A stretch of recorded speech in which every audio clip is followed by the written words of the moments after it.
사사기 21장 1절에서 7절까지 말씀, 구약성경 400페이지 정도 있습니다. 우리 한 절씩 교독하시고 마지막 7절은 함께 읽겠습니다. 1절 제가 먼저 읽습니다. 이스라엘 사람들이 미스바에서 맹세하여 이르기를 우리 중에 누구든지 딸을 베냐민 사람에게 아내로 주지 아니하리라 하였더라. 백성이 베델에 이르러 거기서 저녁까지 하나님 앞에서 큰 소리로 울며 이르되 이스라엘의 하나님 여호와여 어찌하여 이스라엘에 이런 일이 생겨서 오늘 이스라엘 중에 한 지파가 없어지게 하시나이까 하더니 그날에 백성이 일찍이 일어나 거기에 한 제단을 쌓고 번제와 화목제를 드렸더라. 이스라엘 자손이 이르되 이스라엘 온 지파 중에 총회와 함께하여 여호와 앞에 올라오지 아니한 자가 누구냐 하니 이는 그들이 크게 맹세하기를 미스바에 와서 여호와 앞에 이르지 아니하는 자는 반드시 죽일 것이라 하였음이니라. 이스라엘 자손이 그 형제 베냐민을 위하여 이웃자 이르되 오늘 이스라엘 중에 한 지파가 끊어졌도다. 그 남은 자들에게 우리가 어떻게 하면 아내를 얻게 하리요? 우리가 전에 여호와로 맹세하여 우리 딸을 그들의 아내로 주지 아니하리라 하였도다. 아멘. 오늘은 하나님 없는 뉘우침 1. 그래서 눈물은 있었지만 책임은 없었다라는 제목으로 하나님 말씀 전하려고 합니다. 오늘 본문은 20장에서 3차에 걸친 전투를 통해서 결국 기브와 불량배들을 이렇게 품었다가 함께 심판을 받은 베냐민 지파를 보면서 이스라엘 11지파가 갑자기 이거 큰일 났다. 우리 이스라엘 민족은 원래 12지파가 한 세트처럼 이렇게 구성되어 있는, 그렇게 시작된 나라인데, 그러고 보니까 베냐민 지파가 없어지면 이 완전체가 아닌 모습이 된다라는 걸 깨달았습니다. 그것을 깨달은 이스라엘 11지파가 뉘우친 것에 대해서 기록해 놓았는데요. 그리고 내일 다루게 될 8절에서 15절 말씀에도 우리 15절에 보면 이스라엘 백성들이 베냐민을 위하여 뉘우쳤다라는 기록으로 오늘 1절에서 7절의 말씀과 비슷한 그런 구조로 기록되어 있는 것을 보게 되어집니다. 그래서 오늘과 내일은 하나님이 없는 뉘우침 1, 2라는 이렇게 제목으로 말씀을 살펴보려고 합니다. 그런데 오늘과 내일의 이 설교의 소제목이 조금 다릅니다. 그래서 1, 2로 나눈 것인데요. 먼저 오늘 첫 번째 뉘우침의 소제목은 눈물은 있었지만 책임은 없었다입니다. 2절에 보니까 이들이 베냐민 지파가 없어지게 된 그런 형편을 스스로 깨닫고 저녁까지 하나님 앞에 앉아서 큰 소리로 울었다라고 되어 있는데요.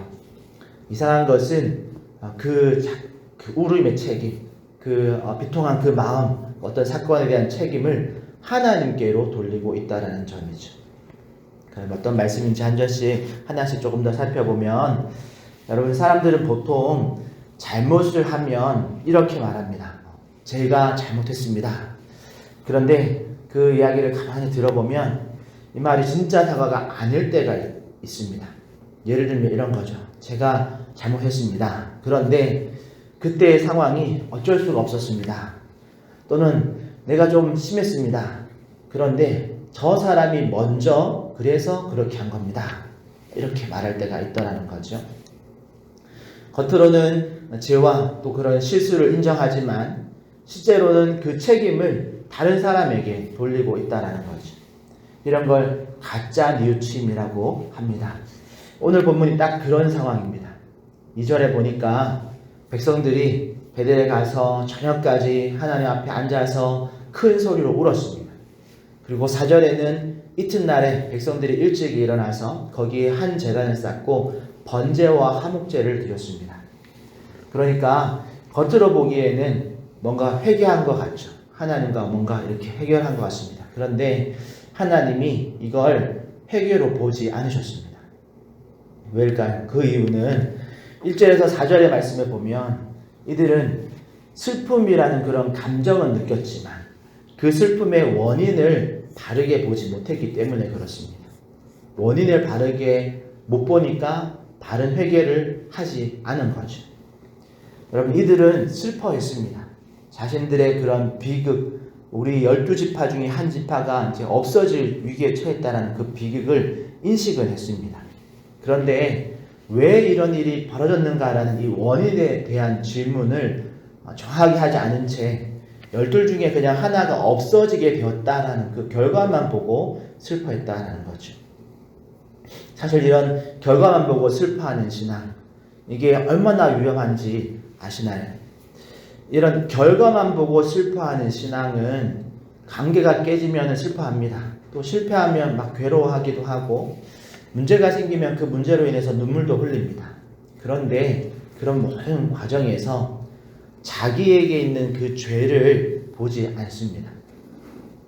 이스라엘이 왜 지금 이 지경이 되었는가라는 질문에 대해서 기브아의 죄와 또 베냐민의 그런 편가르기와 그 죄를 숨겨주면서 이렇게 했던 그런 방관 때문에, 그리고 거기에 이스라엘의 어떤 과잉 보복 때문이다.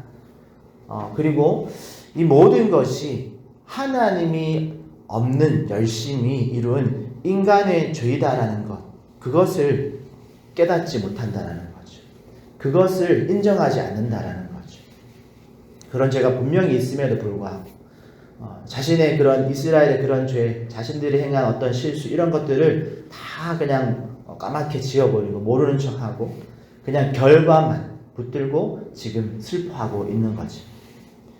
다음으로 5절에서 7절의 말씀에 보면 이들은 지금 하나님께 묻기는 하지만 책임은 자신들이 지지 않으려고 합니다. 오히려 책임을 전가하는데요.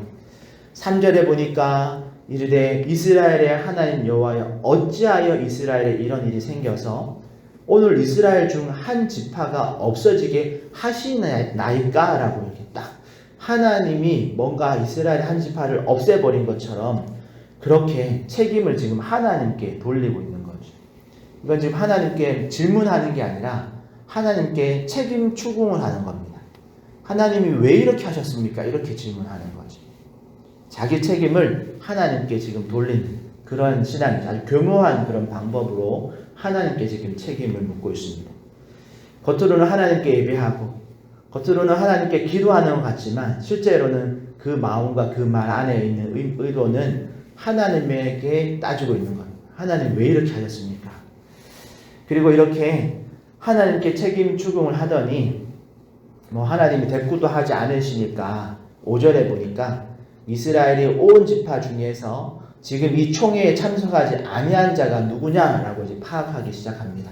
그리고 이는 그들이 이전에 크게 맹세하기를 미스바에 와서 여호와 앞에 이르지 아니하는 자를 반드시 죽일 것이다 라고 서로가 이렇게 맹세했었다라고 기록해 놓았죠. 그러니까 이런 맹세가 이제 이 전투 전에 미스바에 함께 40만 명이 모여서 그 레위인의 그 증언을 들을 때 그때 이런 큰 맹세를 했다는 겁니다. 지금 이 자리에 없는 사람, 여기 올라오지 않은 그런 사람은 죽이자. 네. 그렇게 맹세를 반드시 죽이자라고 이렇게 맹세를 했기 때문에 어떻게 보면 베냐민 지파가 전체가 올라오지 않았던 것을 가지고 이제 베냐민을 더 크게 이렇게 징계했던 거죠. 그런데 지금 이런 과정에서 뉘우침의 과정에 그런 질문을 합니다. 그런데 지금 이 뉘우침의 과정 중에 다시 이 질문을 합니다. 그리고 이 질문에 대한 대답이 오늘 7절까지는 없지만 내일 다룰 8절에 보면 베냐민 지파도 올라오지 않았지만 야베스 길르앗의 성읍 사람들도 그 중에서 족장들이 한 사람도 이 총회에 참석하지 않았다는 것이 확인이 되어집니다. 그러니까 어떻게 했겠습니까? 하나님은 책임 추궁해도 대답을 안 하시고 그래서 눈을 돌려서 누구 또 책임 추궁할 사람 없는가 하고 이렇게 살피고 있는데 베냐민은 이미 다 없어져 버렸고 그렇게 살피니까 야베스 길르앗 성읍이 딱 걸린 거죠. 그래서 이들에게 그 야베스 길르앗 성읍 사람들에게 책임을 묻기 시작하는 것이 내일 우리가 다룰 내용입니다. 이렇게 슬퍼는 하고 눈물은 흘리지만 책임은 내가 아닌 남에게서 찾으려고 하는 모습. 여러분 이런 모습 낯설지 않지 않습니까? 사랑하는 성도 여러분, 눈물은 회개의 증거가 여러분 아닙니다. 금식이나 예배 드리는 것도 사실 회개의 증거라고 할 수가 없습니다. 왜냐하면 회개라는 것은 그냥 눈물을 흘리는 것이 아니라 방향을 바꾸는 것이기 때문에 그렇습니다. 여러분 진정한 회개란 그 죄에 대해서 책임이 나에게 있음을 인정을 하고 내가 책임을 지고 나의 방향을 바꾸는 것이 진정한 회개인 줄 믿습니다. 여러분 이스라엘은 울었지만 눈물을 흘렸지만 방향을 바꾸지 않았습니다. 책임을 지려고 하지 않았습니다. 그냥 하나님에게 책임을 돌리고 또 다른 누군가에게 책임을 지울까를 살피기만 했습니다. 그래서 우리가 내일 다루게 될 하나님 없는 뉘우침 2편에서는 뉘우치는 것 같은데 결과적으로 더 큰 죄로 나아가는 그런 실수, 그런 죄를 범합니다. 그러기에 오늘 우리가 돌아봐야 할 것은 이런 문제들 앞에서 우리가 확인해야 할 것은 눈물이 아니라 우리 자신이 되어야 될 줄 믿습니다. 여러분, 감정적인 반응도 필요하지만 그보다 더 중요한 것은 스스로에게 정직하게 원인을 파악해야 된다는 거죠. 내게 책임이 있지는 않은가라는 그런 정직한 질문을 우리 가운데 우리 스스로에게 하셔야 됩니다. 그리고 내게 책임이 있다면 그것이 깨달아진다면 그것을 이런저런 핑계로 또는 다른 어떤 무엇에게 책임을 전가함을 통해서 피할 것이 아니라 그것을 직면해서 하나님 제가 잘못했습니다 라고 하면서 나 자신을 돌이켜야 될 줄 믿습니다. 그리고 그렇게 우리 각자의 책임을 우리가 통감하면서 하나님 저 사람 때문이 아닙니다. 저의 불찰입니다. 저의 어리석음입니다 라고 이렇게 책임을 지는 그런 눈물을 흘릴 때 하나님께서 그것이 어떤 실수이든지 때로는 어떤 죄악이든지 우리를 용서하시고 우리를 회복시켜 주실 줄 믿습니다.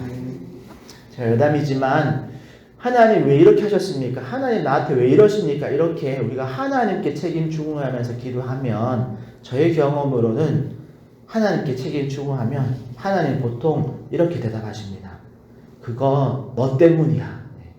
이렇게 대답하신다라는 거죠. 그런데 하나님 이건 제가 부족해서 그렇습니다. 저 때문입니다. 하나님 저 때문입니다. 이렇게 우리가 기도하면 내 책임에 대해서 하나님 앞에서 인정하면 하나님 보통 이렇게 대답하십니다. 아니 그건 나 때문이야. 내가 그렇게 계획했고 그것을 통해서 너에게 알려주고 싶은 것이 있었어 라고 이렇게 대답하시더라는 거죠. 그러기에 오늘 이 첫 시간에도 우리 하나님 앞에서 하나님 제가 잘못했습니다. 제가 부족했습니다. 하나님 저의 책임입니다 라고 우리가 이렇게 눈물만 그냥 흘릴 거 아니라 책임이 나에게 있다라고 그렇게 책임을 지는 그런 우리 형제님 되시기를 축복합니다. 그럴 때 우리 하나님께서 아니 오늘 하루는 내가 책임을 져줄게, 나에게 맡겨라, 나만 의지해라 하면서 우리를 책임져 주실 줄 믿습니다. 그렇게 오늘도 우리 각자가 가져야 할, 우리가 져야 할 우리의 십자가, 나의 십자가를 지고 묵묵히 예수님의 뒤를 따라갔으면 좋겠습니다. 그리고 하나님이 책임져 주시는 그런 놀라운 은혜를 오늘 하루도 풍성하게 경험하시는 그런 저와 여러분 되시기를 예수님의 이름으로 축복합니다. 기도하겠습니다. 하나님 감사합니다.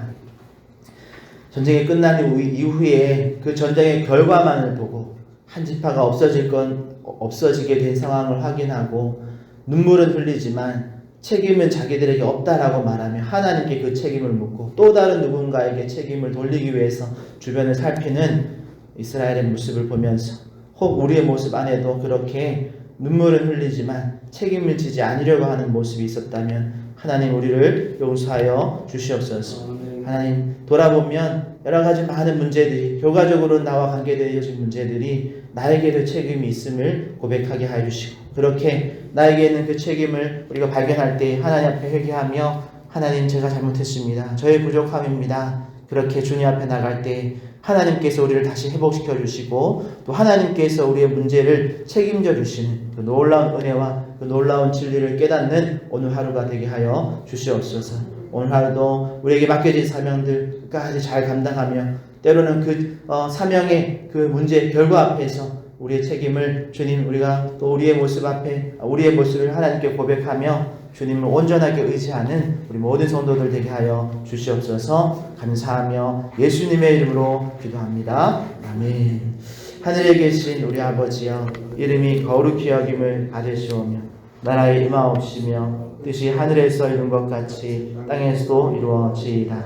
오늘날 우리에게 일용할 양식을 주옵시고 우리가 우리에게 죄 지은 자를 사하여 준 것 같이 우리 죄를 사하여 주옵시고 우리를 시험에 들게 하지 마옵시고 다만 악에서 구하옵소서. 대개 나라와 권세와 영광이 아버지께 영원히 있사옵나이다. 아멘. 말씀을 듣고 기도하실 때 또 우리의 모습들 우리가 눈물만 흘릴 것이 아니라 정말 내게 있는 책임을 다하는 또 책임이 나에게 있음을 하나님께 고백하며 회개하는 한 사람 한 사람 되게 해달라 기도하시고 오늘 하루 가운데 하나님을 더 의지하는 우리 되게 해달라 기도하시고 여러분 개인의 기도 제목과 또 오늘 김원현 장로님 또 5주간 또 치료받기 위해서 입원하시는데 여러분 잘 감당할 수 있게 해달라고 또 건강한 회복해서 돌아올 수 있도록 여러분 기도해 주시기 바랍니다. 우리 주님 한번 찾고 통성으로 기도하며 나가겠습니다. 주여 하나님 감사합니다. 우리의 모습 안에서 여기 부정한 것들이 많습니다. 특별히 하나님 우리가 어떤 문제 앞에서 그 결과 앞에서 하나님 우리 스스로의 모습을 돌아볼 수 있는 한 사람 한 사람 되게 하여 주시옵소서. 때로는 그 문제를 돌아보며 정직하게 주님 앞에서 우리의 모습을 돌아볼 때 꼭 그 문제와 결과 앞에 우리의 책임입니다. 하나님 그 책임을 우리가 각자가 또 아버지 앞에서 지며 하나님 우리에게 내게 책임을 주시고 하나님 우리를 용서해 주시고 내가 이것을 책임지겠습니다. 또 그 사명을 끝까지 부르고 하나님 앞에서 주님 앞에 그 사명을 감당하는 모든 분들을 되게 하여 주시옵소서. 그렇게 하나님께서 우리를 결코 우리 가운데 책임을 지지 않으시고 하나님께서 우리의 그 연약함을 인정하며 나가 하나님 앞에 영성이 엎드리는 자에게 주님께서 은혜를 베풀어주시고 자비를 베풀어주시고 하나님은 오늘 하루도 우리가 경험할 수 있게 하여 주시옵소서. 결코 하나님 우리가 아버지 하나님 하지 않게 하여 주시고 주님 앞에서 영성이 또 아버지 하나님 주님 앞에서 하나님의 뜻을 모르며 하나씩 주님 기뻐하시는 뜻을 쫓아서 아버지 앞에서 항해해 나갈 수 있는 우리를 부르게 하여 주시고 그 하나님의 놀라우신 사랑하시옵소서. 또 하나님의 은혜를 경험하는 하루가 되게 하여 주시옵소서.